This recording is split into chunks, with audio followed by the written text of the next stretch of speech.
Shama akkam jirtu hordoftoota daandii barnootaa nagaan keenya lafa jirtanitti isin akka qabu jecha guyyaa har'aa kana immoo barnoota afaan Oromoo keessaa kanan isiniif qabadheen dhufeen jiru barnoota afaan Oromoo keessa jechoota gara fuulduraatti dheeratanii fi gara duubaatti gabaabbatan, gara duubaatti dheeratanii gara fuulduraatti gabaabbatan kan jedhu garaagarummaa isaanii duukaa isiniif qabadheen dhufeen jira. Akkasuma namoonni biyya keessaa biyya alaa teessanii barnoota afaan Oromoo, barnoota herregaa akkasumas Ingiliffa afaan Amaariffaa dabalatee namoonni barachuu barbaadan karaa waatsaappii, karaa imoo, karaa zuumii qubeerraa kaasanii hanga isin barreessuuf dubbisuu dandeessanitti bifa gaariidhaan waan isinii barsiisnuuf karaa lakkoofsa bilbilaa fuula iskiriinii kanarratti argamu nuuf bilbiluudhaan barnoota keessan torban isiniif gadhiifamu kana sabskiraayib godhaa, sheer gochuu hin dagatinaa. Nuuf bilbilaa koottaa baradhaa isiniin jenna.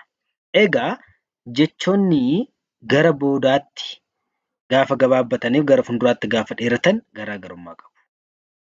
Gama boodaatti dheeratee gama fuulduraatti gaafa gabaabbatu hiika garaagaraa qaba. Isa kanaaf waliin taanee jechoota kana garaagarummaa sanaa ilaallu. Amma jechi kuni gara duubaatti gaafa gabaabbatu garuu gaafa jedhu ruu gaafa jedhu dheeratee jira.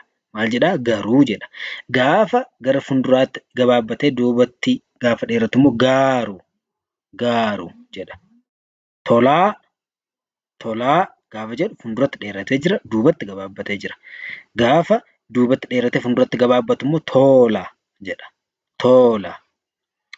Qalii gaafa jedhu, lii gaafa jedhu fuulduratti dheeratee jira, duubatti immoo gabaabbatee jira. Qalii jedha.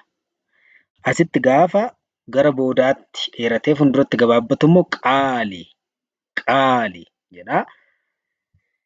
Nyaraa, nyaara. Lafee, laafe. Samii, saami. Garaa, gaara. Bonee, boone. Balaa,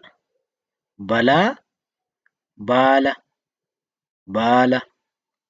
Galaa, gaala. Qodaa, qooda. Malaa, maala. Egaa hordoftoota keenya hanga torban mata duree haaraatiin wal arginutti nagaan nuuf ta'aa.